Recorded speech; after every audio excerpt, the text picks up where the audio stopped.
یا رسول اللہ میں گناہوں میں کمی چاہتا ہوں. وہ عربی پوچھتے ہیں میں گناہوں میں کمی چاہتا ہوں کہ میرے گناہ کم ہو، میرے گناہ گھٹے، میرے گناہوں کا خاتمہ ہو. تو آقا کریم صلی اللہ علیہ وسلم نے فرمایا استغفار کی کثرت کرو تمہارے گناہ ختم ہو جائیں گے. استغفار پڑھتے رہو اللہ کی بات، استغفر اللہ استغفر اللہ استغفر اللہ. استغفار کی بات یاد آئی ہے تو مجھے ایک بہت زبردست استغفار یاد آیا. کام ہے 2 منٹ کا لیکن فائدہ ہے لاکھوں سال سے زیادہ کا. ایک استغفار ایسا ہے کہ حضور علیہ السلام نے فرمایا کہ اگر یہ استغفار ایک دن میں کوئی صرف 25 مرتبہ پڑھے. کتنی مرتبہ؟ صرف 25 مرتبہ. اللہ دنیا ہی میں جیتے جی اس کا شمار ابدالوں میں فرمائے گا اور قیامت کے دن اس کو ابدال کی حیثیت سے اٹھائے گا. یہ ابدال سمجھے نا آپ کون ہے؟ ابدال وہ لوگ ہیں اللہ جن کی برکت سے بارش نازل کرتا ہے. ابدال وہ لوگ ہیں جن کی وجہ سے، جن کی برکت سے زمین سے سبزہ اگتا ہے.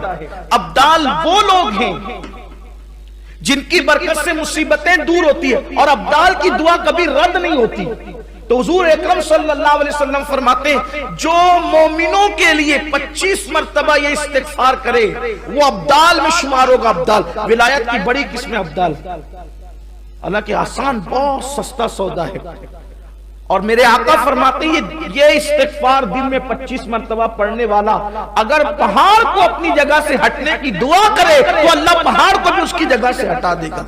اس کی دعا کبھی رد نہیں ہوگی. آسان استغفار بھی ہے اور پڑھنا 25 مرتبہ 2 منٹ کا کام. وہ استغفار یہ ہے اصل میں تمام مومنین کے لیے استغفار کرنے کا حکم دیا گیا. آقا علیہ السلام نے یہ تعلیم فرمائی صحابہ کو. استغفر اللہ لی ولی والدی ولی جمیع المسلمین والمسلمات والمؤمنین والمؤمنات الاحیاء منہم والاموات. جو اس استغفار کو 25 مرتبہ پڑھے روزانہ، یعنی تمام مومنین کے لیے جو استغفار کرے وہ مستجاب الدعوات ہوگا. اس کی دعا کبھی رد نہیں ہوگی اور اس کا شمار ابدالوں میں ہوگا. اس لیے اس کو یاد کر لیں، آسان ہے.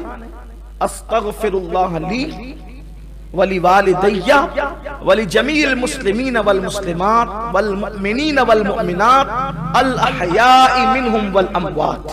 یہ والمسلمین والمسلمات والمؤمنین والمؤمنات الاحیاء منہم والاموات تو ہمیں یاد ہی ہے، پڑھتے تو ہیں نا ہم لوگ اس کو تحیات شریف میں پڑھتے ہی، تو یہ تو یاد ہے سب کو. بس اتنا پڑھنا ہے استغفر اللہ لی ولی والدی ولی جمیع المسلمین. یہ اتنا اس میں ایڈ کر دینا ہے. اس کا مطلب یہ ہوا استغفر اللہ لی اللہ مجھے بخش دے، میری مغفرت فرما دے. ولی والدی اور میرے ماں باپ کو بخش دے. ولی جمیع المسلمین والمسلمات اور جتنے مسلمان مرد عورتیں سب کو بخش دے اور جتنے مومنین مومنات سب کو بخش دے اور زندوں کو بھی بخش دے اور مردوں کو بھی بخش دے. یہ اس کا مفہوم ہے. 25 بار پڑھے. استغفار کی کثرت کرو. اور استغفار کی کثرت صرف گناہوں کو مٹاتی نہیں ہے، استغفار کی کثرت درجوں میں اضافہ بھی کرتی ہے. استغفار کی کثرت رزق میں برکت بھی عطا کرتی ہے. استغفار کی کثرت بے اولادوں کو اولاد کا سبب بن جاتی ہے. استغفار کی کثرت باران رحمت کے نزول کا سبب بن جاتی ہے. بلکہ اللہ نے وعدہ کیا کہ محبوب جب تک تم ان کے درمیان ہو ان پہ عذاب نہیں آئے گا، اور فرمایا جب تک یہ استغفار کرتے رہیں گے تب تک ان پر عذاب نہیں آئے گا.